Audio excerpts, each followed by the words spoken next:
시청자 여러분 안녕하십니까? 본격 시사 토크 명쾌한 주 2023년 새해를 맞아서 인사드립니다.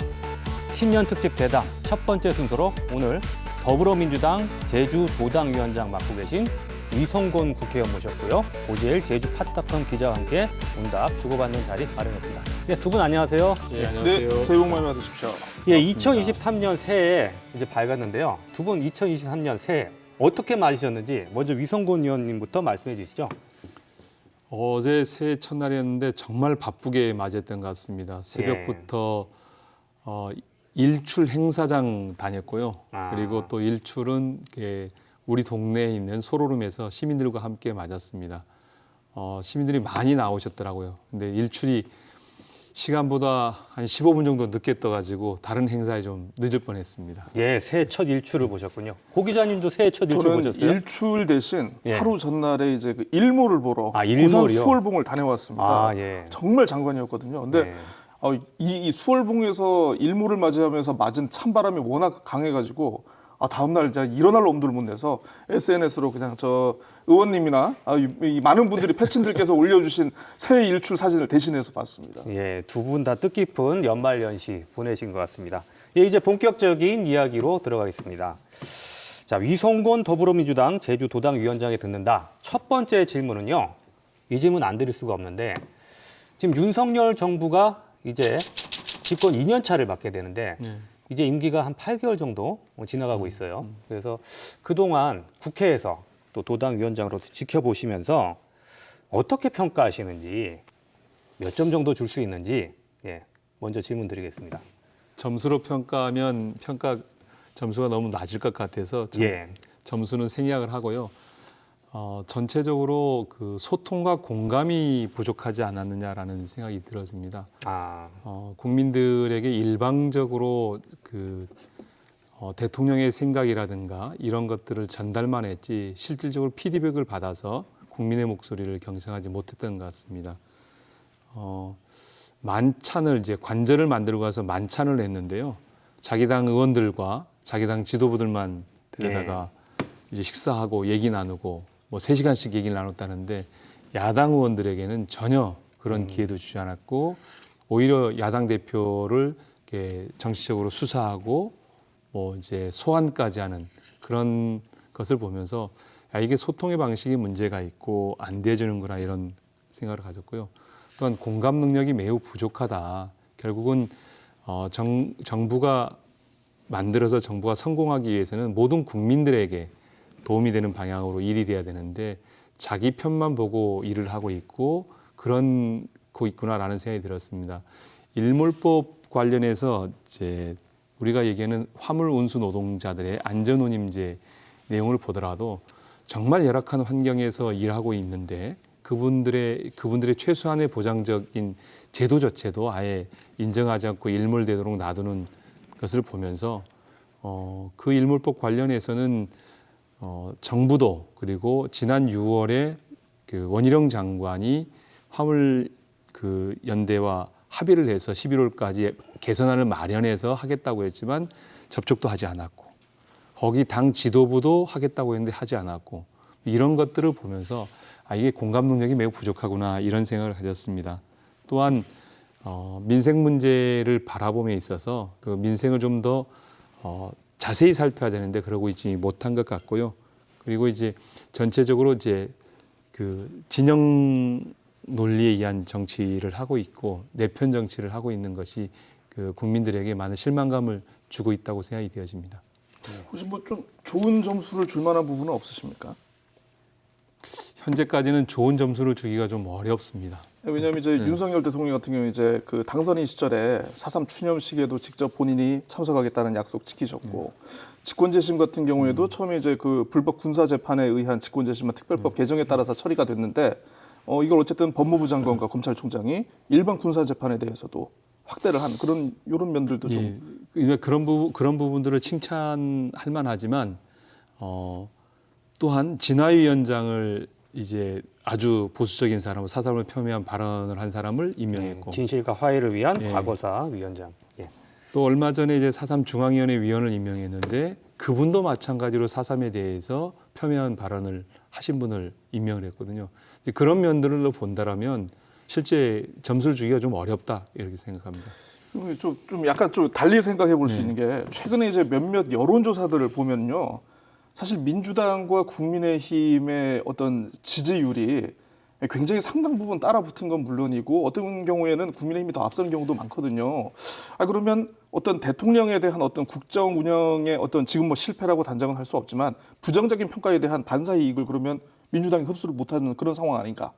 예, 그렇죠. 예, 민주당이 저희들이 아쉬운 대목이 저희가 구체적으로 국정에 불만을 갖고 있는 세력들을 이제 흡인하지 못한 단점이 있지만 어떻든 간에 국정 운영에 있어서는 다수의 국민들을 위한 정치를 하기보다는 내 편, 우리 편. 그러니까 이제 화물연대 파업을 통해서 우리가 보았듯이 이제 노동자를 이렇게 탄압하고 이렇게 원칙적으로 법치를 강조하고 강행 처리한 리더십에 호응했던 그 리더십들만을 끌고 정치를 하고 있는 현상인 것 같아요. 그래서 그런 것들이 결국은 대한민국 전체 국민에게는 큰 도움이 되지 않는다 이렇게 보고 있습니다. 알겠습니다. 그럼 다음 질문 또 드릴게요.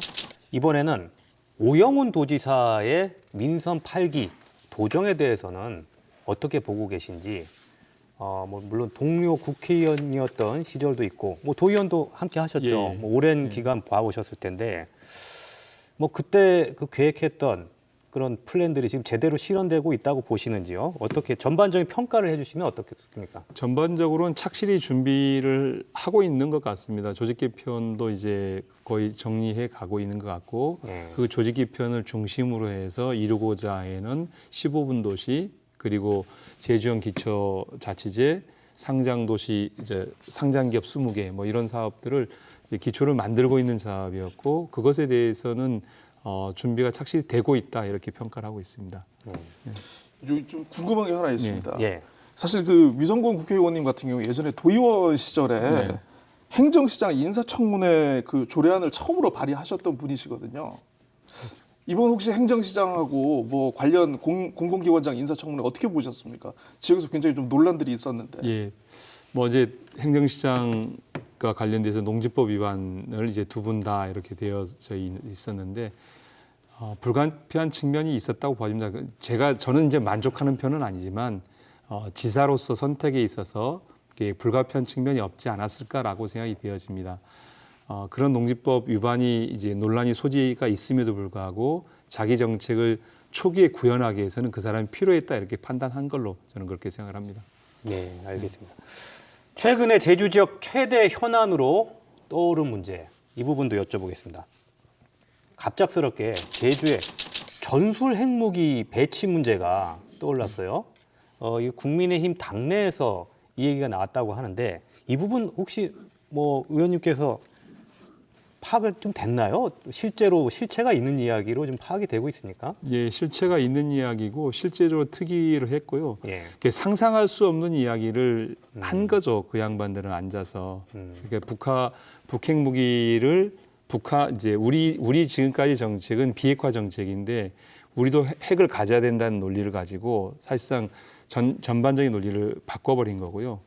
이제 그러면서 그 전술핵을 어떻게 놓을 거냐. 예, 이제 그걸 제주에 놓겠다는 거 아닙니까? 지금 구체적으로 이 얘기 나온 거는 제2공항, 제주에 새로운 공항을 만들게 되면 그 미군이 그 폭격기, 폭격기가 사용할 수 있는 정도로 활주로를 만들어야 될 거 아니냐 이런 언급까지 나왔거든요. 그래서 제2공항 문제로 이제 연결이 되는데 그래서 제2공항이 군사공항으로 활용되는 것 아니냐는 우려도 나오고 있습니다. 일각에서는. 이 부분에 대해서는 어떻게 보시나요? 그 얘기를 좀 더 하면요. 관련 보고서가 이 보고서거든요. 보시면 여기 보시면 입수를 하셨군요. 이 보고서에 보면 특위 최종 보고 및 건의사항, 총력 북핵 대응 전략, 북핵위기 대응 특별위원회 국민의힘. 이거 공식 보고서예요. 그 회의의 마지막 회의 자료에 한기호 위원장이 이제 이 특위 위원장인데 이 위원장이 이제 회의를 소집을 한 거죠. 국회의원은 한기호 의원밖에 없습니다. 부위원장의 신원식 의원님, 나머지 위원회는 태용 의원, 그래서 국회의원 3분이 포함되고 나머지는 전문가들로 포함이 되었거든요. 마지막 회의를 한 겁니다. 보고서 채택을 위해서. 예. 그러니까 사실상 제가 볼 때는 사전에 논의가 이미 다 되어졌던 내용이 기술되었다 이렇게 판단을 하고 있습니다. 네. 그렇다면 북핵특위의 공식적 입장이다. 그럼 북핵특위는 제주에 전술핵을 배치하겠다고 판단한 거다라고 저는 그렇게 생각합니다. 이것에 대해서는 그 한기호 위원장이나 아니면 그 국민의힘 제주도당에서 뭐 찌라시다 아니면 이런 얘기를 하는데 그건 실제가 아니고요. 실제로는 이게 문건이 존재하는 거고 그렇다면 이것에 대해서 국민의힘에서 공식적인 사과와 이것에 대한 재발 방지 대책에 대해서 분명한 입장을 밝혀야 될 것이라는 생각이 되어집니다. 여기에 내용을 보시면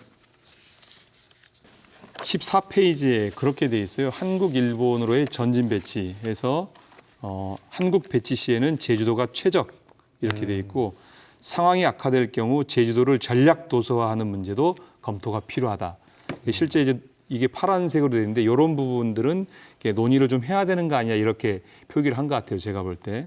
그다음에 제주도에 미 전략폭격기 이착륙이 가능한 활주로 건설 및 핵무기 임시 저장 시설 구축 검토. 제주 신공항 건설 시 이를 고려할 추진. 이렇게 돼 있거든요. 네. 구체적으로 검토한 사실이고 이 사안에 대해서 국민의힘이 공식적 입장을 밝혀야 됩니다. 그런데 지금까지도 한기호 위원장은 뭐 위원들의 이야기 중에 일부가 한 것이라고 얘기하고 그렇게 있고 얘기했어요? 도당 위원장은 뭐 찌라시라고 얘기하고 있는데 그거는 이 사실을 가리기 위한 진실을 가리기 위한 허위의 이야기라고밖에 실제로 되지 않습니다. 논의됐고 예. 의원님은 반대한다 그 예. 말씀이시고요. 국토부 해명만으로는 이게 좀 부족할까요? 어쨌든 이 관련해서 국토부는 이것을 점검하는 기관이 아니죠.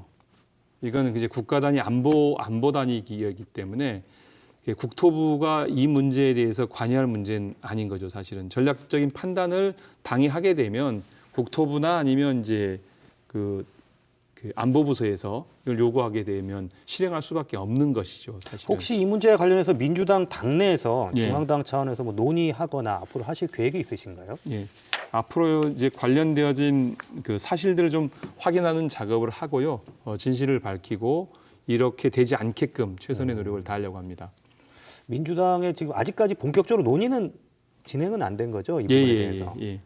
기본적인 입장은 제주뿐만 아니라 우리나라 한반도 전체에 대해서도 전술핵 배치에 대해서는 반대. 예, 저희들은 이제 그 평화를 위해서 비핵화를 선언했고 사실 9.19 군사합의 아니면 그 전에 비핵화 선언들을 통해서 여전히 비핵화가 가장 유력한 평화를 유지하는 수단이라고 보고 있습니다.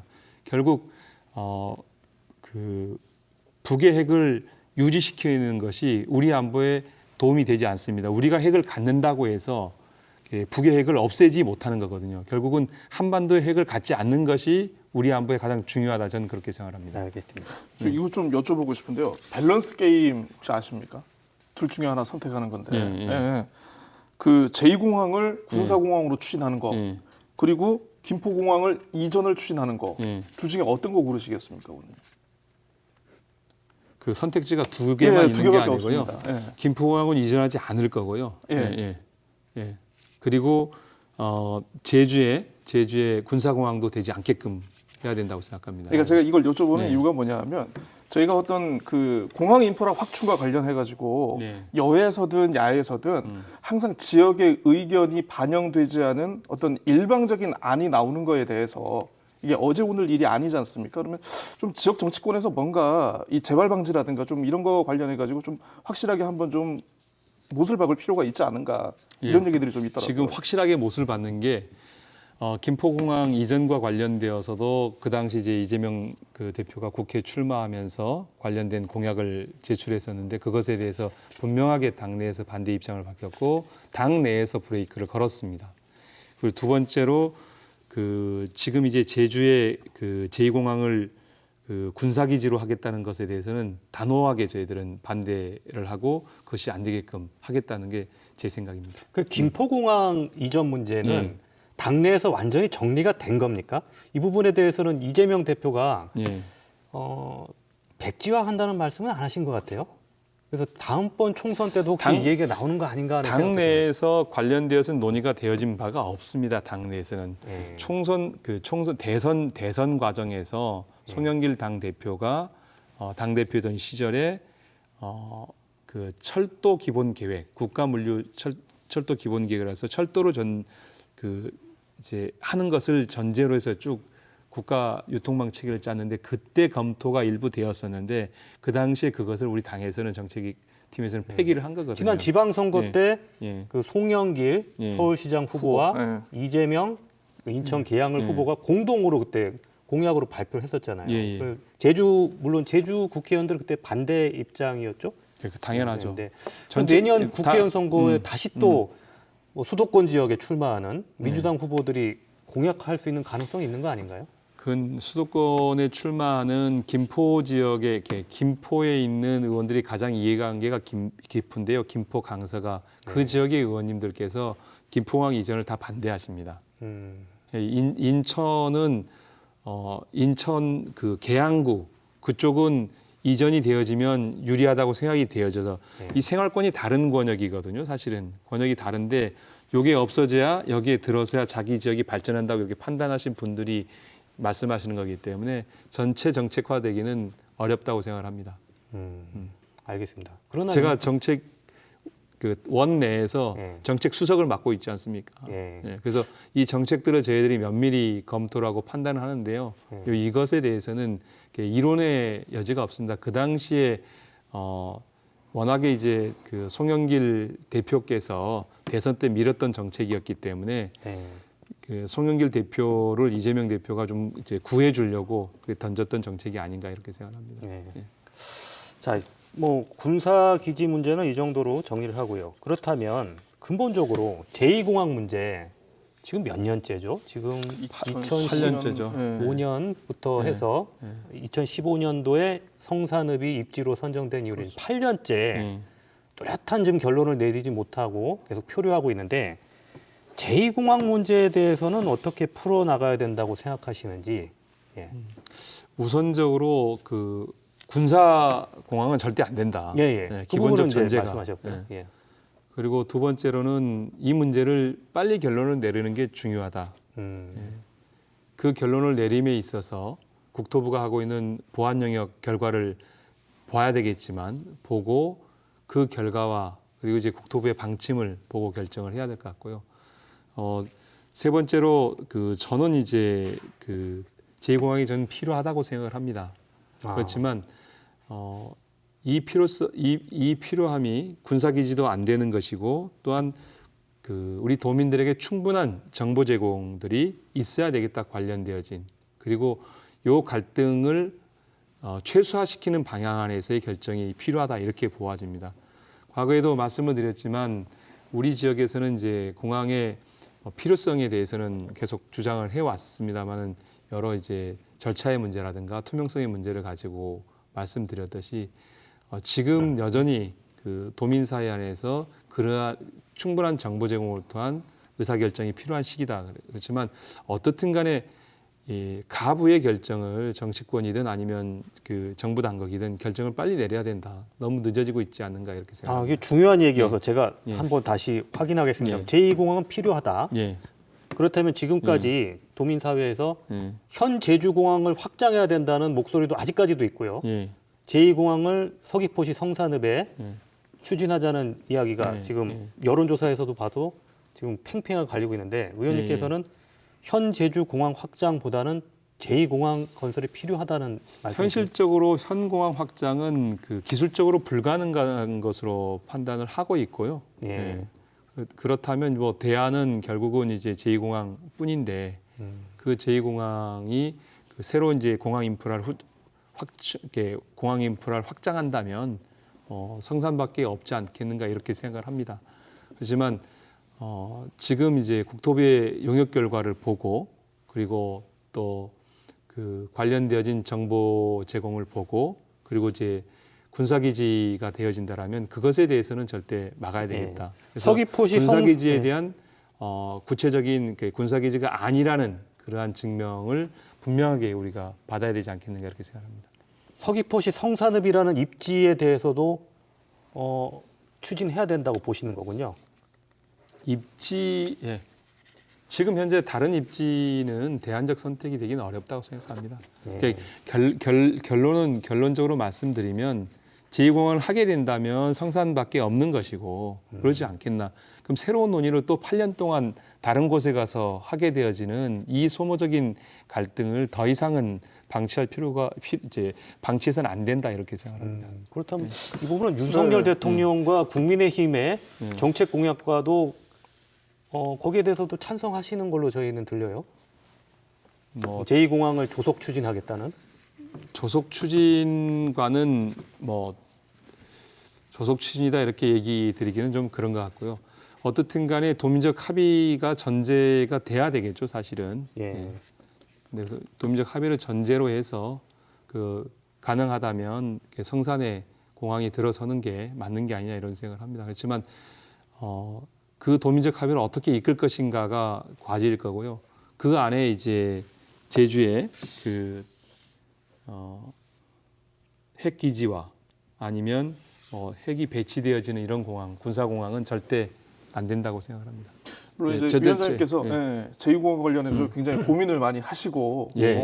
또 관련 대안을 찾기 위해서 사실 지역 정치권에서 머리를 맞댔다는 건 다들 알고 있는 사실인데 일부에서 좀 약간 보는 시각에는 그래도 서귀포 지역 국회의원이시고 예. 어떻게 보면 지역의 목소리를 대변해서 어떤 해법을 찾고 갈등을 해소를 해야 되는 그런 위치에 있으심에도 뭐 물론 좀 일부의 시선일 수는 있겠습니다. 너무 좀 소극적이고 적극적으로 들어가지 않았다.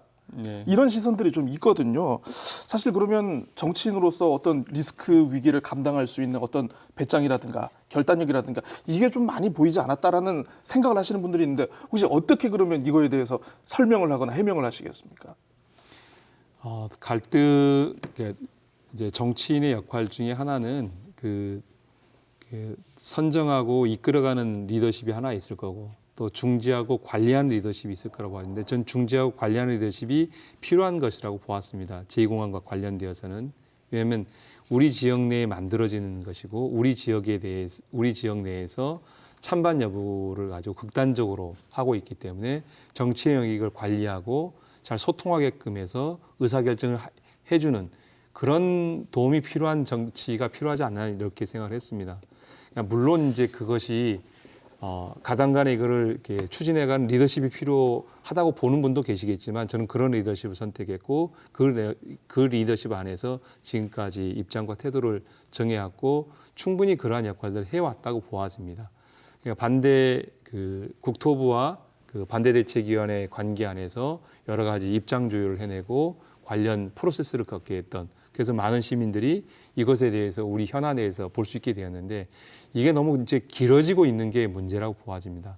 정치권과 이제 행정에서 정치적 결단을 해야 될 시기에 결단을 하지 않음으로써 결국은 8년이라는 시간이 오게 되어진 거거든요. 그 안에서 도민들 사이의 갈등 그리고 또 도민 그 공간 안에 있는 도민들의 여러 가지 피해들이 존재를 했습니다. 그래서 그 피해들에 대해서 우리는 이제 돌아봐야 될 때가 됐다. 그러니까 누구보다 저는 제주의 지속 가능성이 가장 중요하다고 보아집니다. 지속 가능한 제주를 위해서는 제주의 생태 환경을 보존하고 생태 환경을 관리를 잘 하는 것이 중요하다고 주장해왔고 그런 일들을 해왔습니다. 이제 그럼에도 불구하고 이번에 이 결정이 내려져야 될 시점이 됐다 이렇게 판단합니다. 네.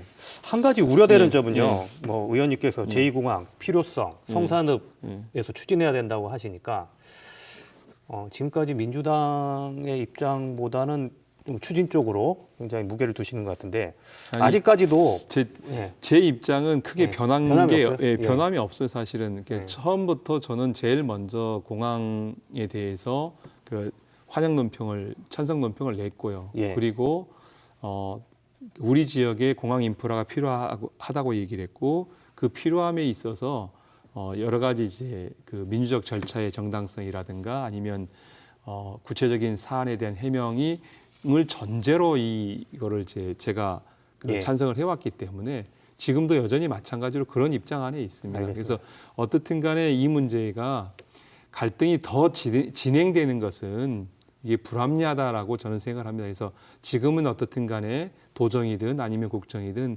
결단을 내려야 될 시기다 이렇게 생각을 합니다. 예. 그런데 여전히 예. 지금 여론조사상으로 봐서도 그렇고 예.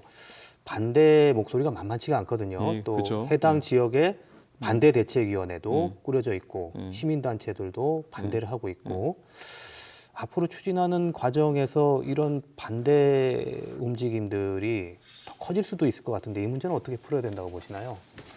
아니 뭐 제가 이제 추진한다는 게 아니고요. 예, 예. 예.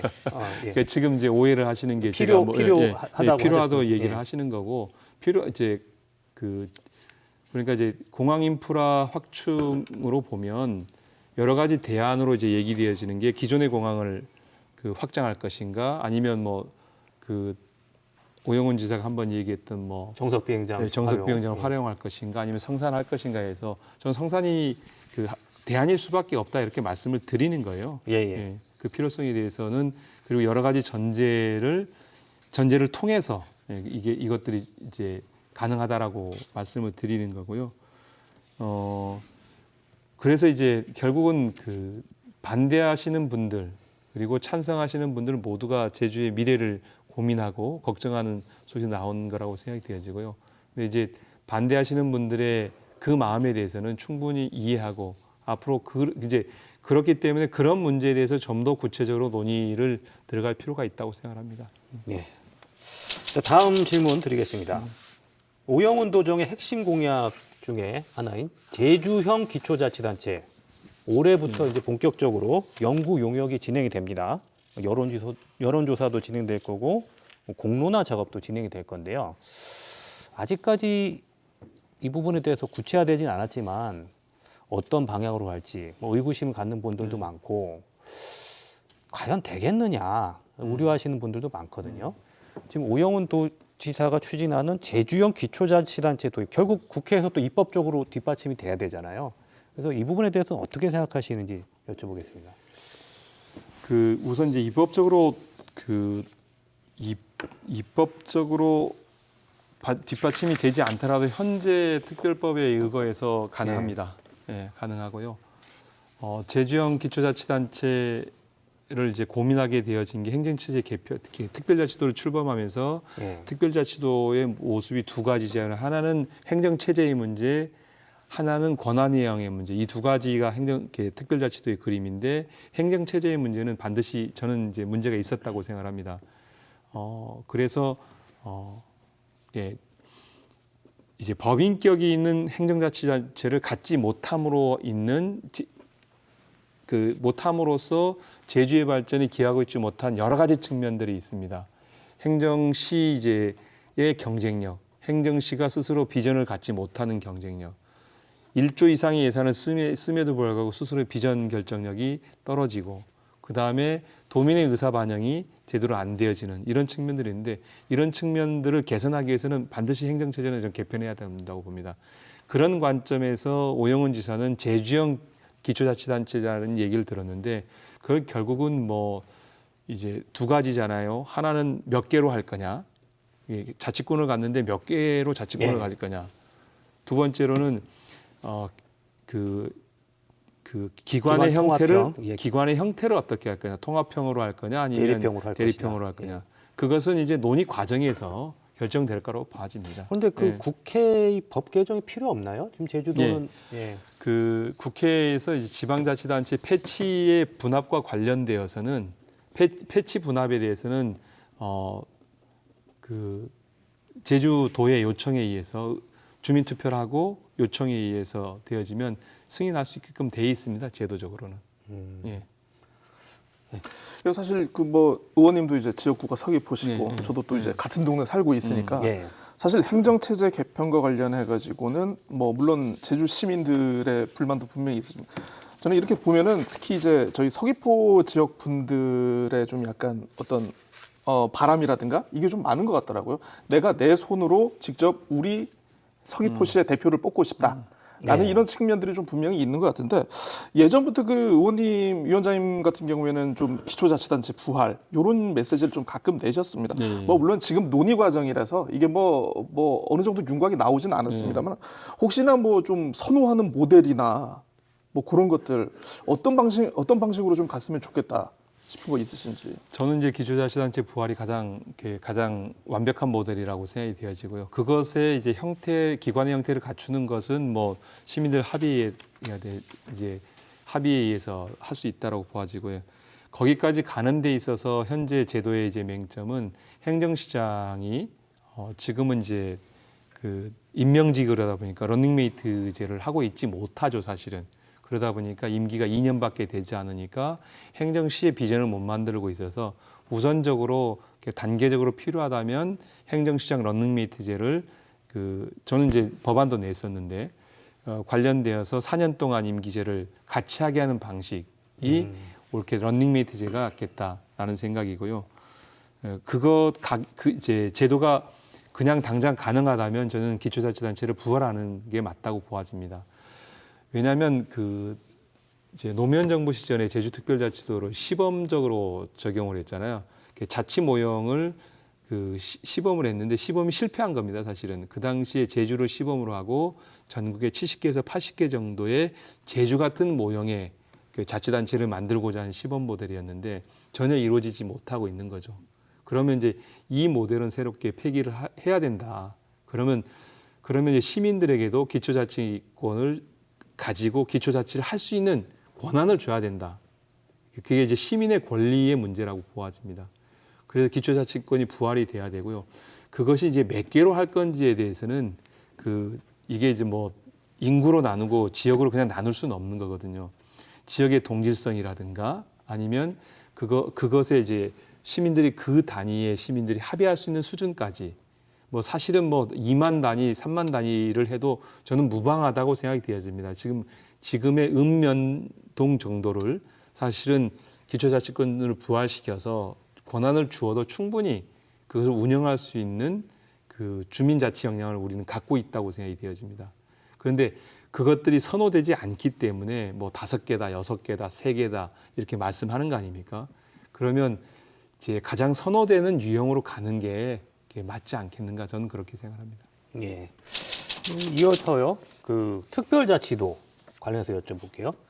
지금까지는 제주 특별자치도만 우리나라에 있었는데 이제 강원도, 전라북도까지 이제 특별자치도가 된다고 해요.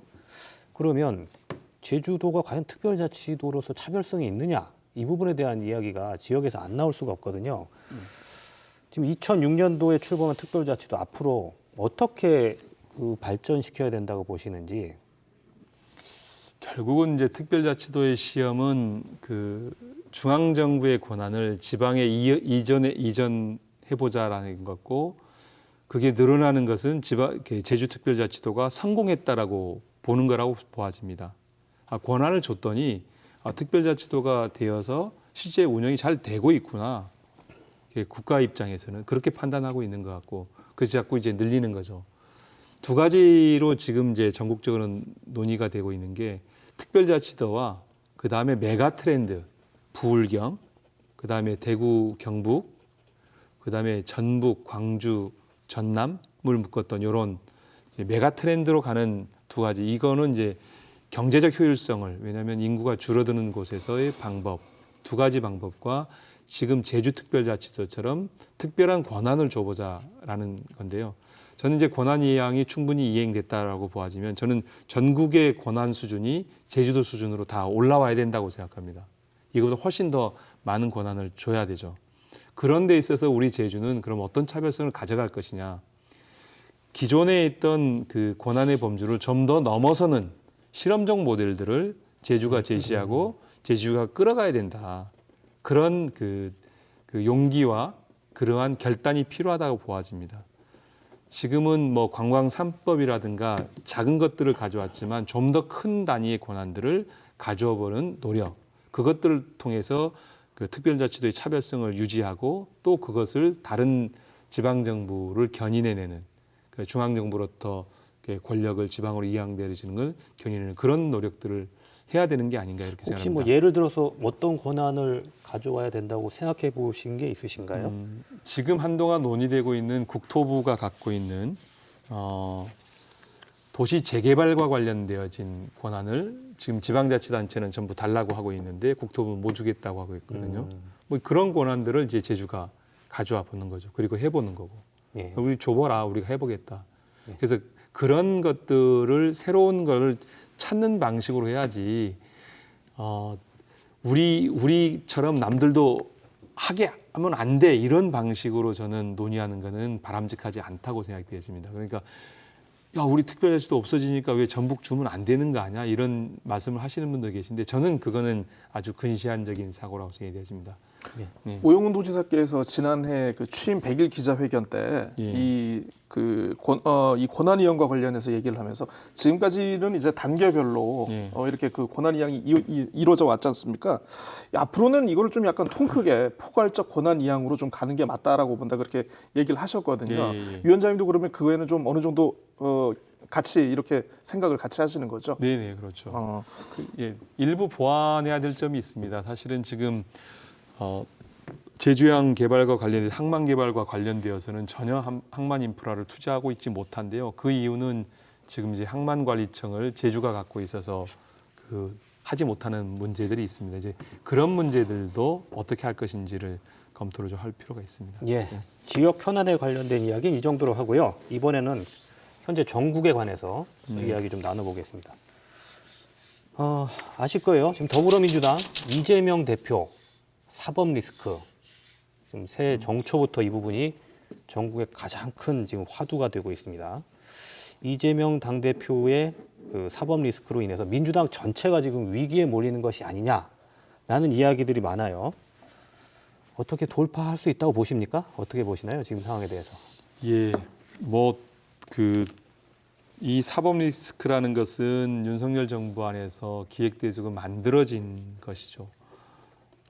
아시겠지만 대장동을 털다 안 되니 결국은 다시 이 성남 FC 사건을 다시 가져다가 그걸 가지고 이제 소환 조사를 하고 앞으로 이제 압수수색 구속도 구속 수사도 해보겠다 이런 얘기까지 나오게 있는데요. 이거는 제가 봤을 때 명백하게 이제 기획되어진 거고요. 결국은 야당에 대한 탄압이다. 당 대표를 이렇게 탄압하는 정부가 어디에 있겠는가? 아시겠지만 김건희 씨가 있는 도이치모터스인 경우는 김건희 관련돼서는 압수수색은 단 한 건도 이루어지지 않았는데 이재명 관련되어진 압수수색은 230건이 넘는 압수수색을 하고 있는 편파적인 수사를 하고 있는 것이거든요.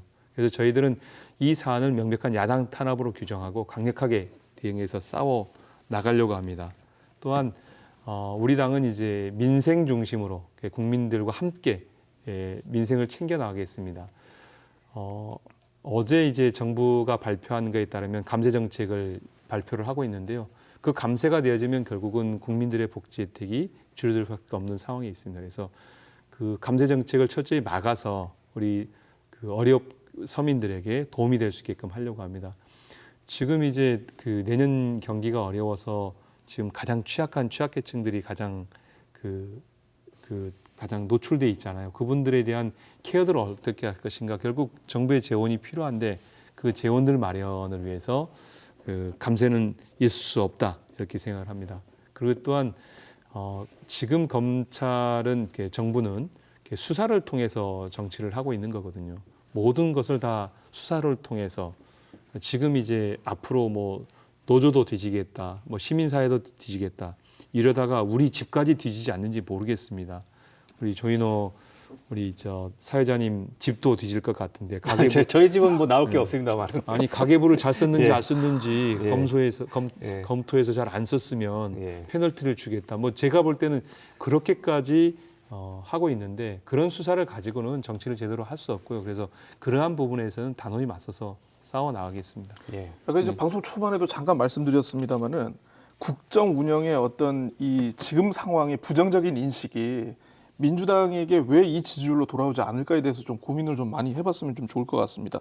최근에 이게 노웅래 국회의원 체포동의안 부결된 것도 그렇고 국정조사 와중에 국정조사 시작을 앞두고 행안부 장관 해임 건의안을 제출한 것도 그렇고 그리고 첼리스트 술자리 의혹 제기라든가 일반 국민들의 입장에서 봤을 때는 민주당이 과연 정권을 견제할 수 있는 어떤 능력을 갖추고 있는지에 대한 의구심이 굉장히 많거든요.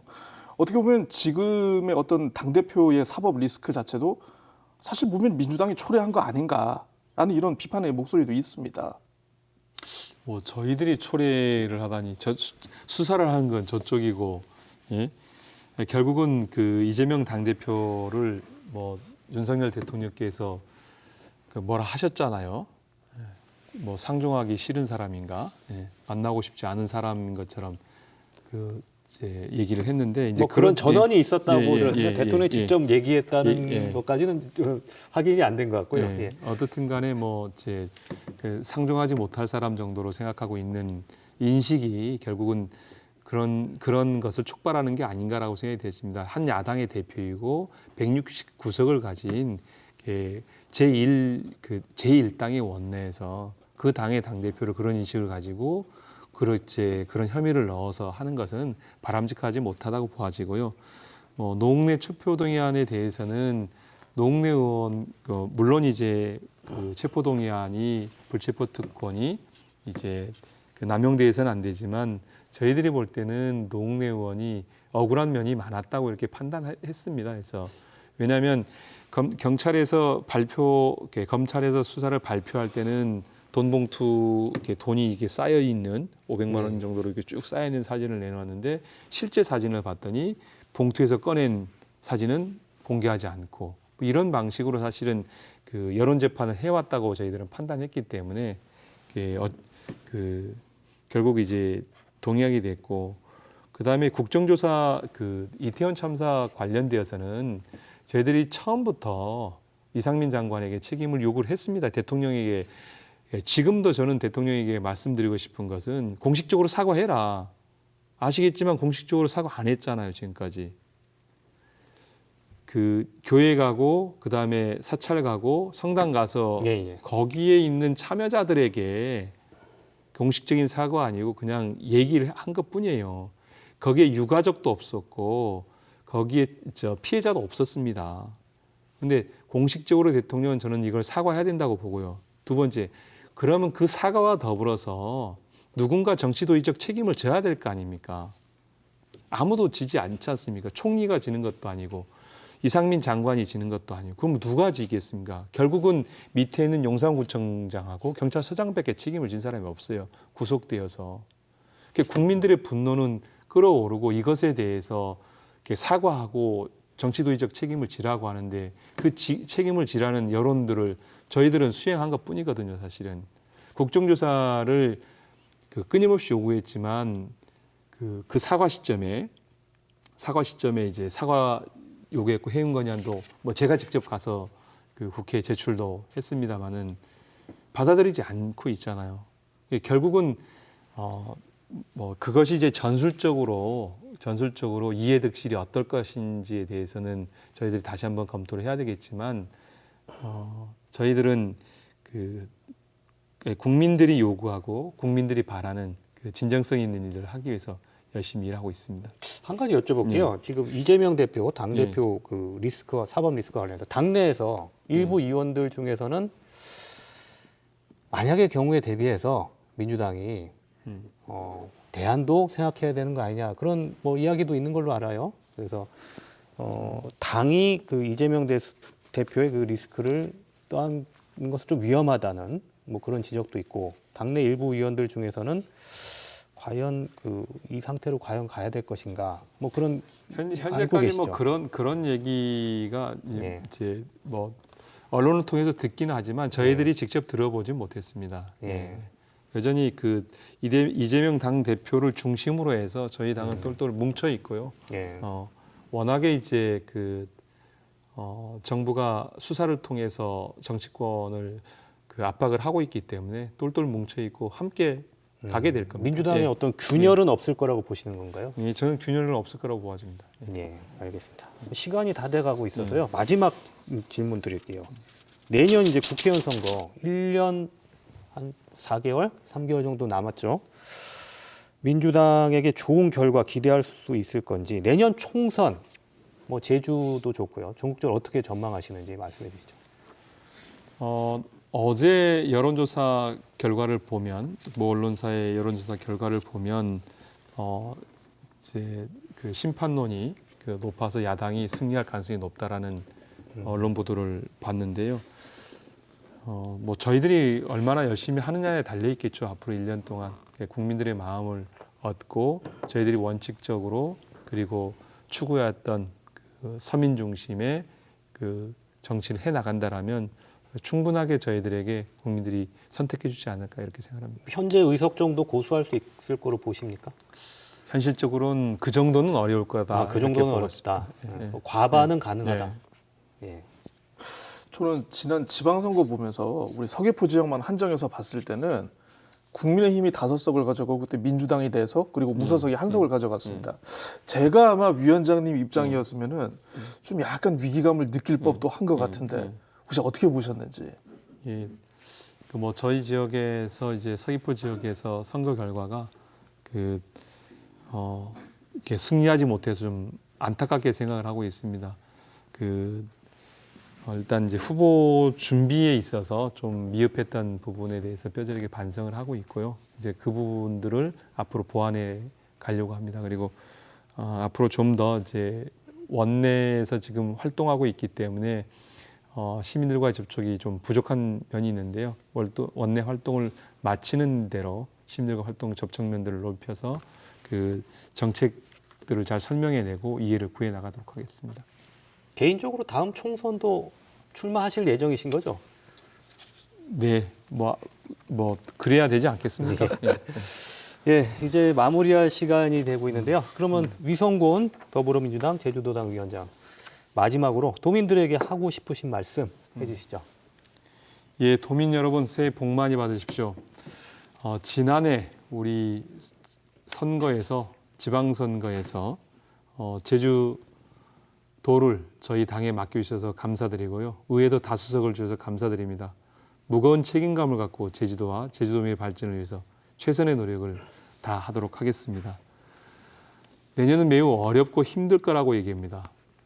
그 힘들고 어려운 것들을 이렇게 풀어내는 게 정치인데 좀 더 나서서 그 일들이 풀어나갈 수 있게끔 함께 노력을 하겠습니다. 또한 제주가 지속 가능한 제주가 되도록 더 환경을 보호하고 또 사회 통합을 이뤄내고 어려운 이웃을 돕는 일에 앞장서서 노력하겠습니다. 지켜봐 주십시오. 예, 오늘 말씀 고맙습니다. 2023년 개묘년이 밝았습니다. 지난 한 해 다사다난했고요. 어려웠던 시기도 있었지만 새해에는 시청자 여러분 소망하시는 일 모두 이루고요. 좋은 일만 가득하길 바라겠습니다. 명쾌한 주 오늘도 늦은 시간까지 시청해 주셔서 고맙습니다. 새해 복 많이 받으십시오.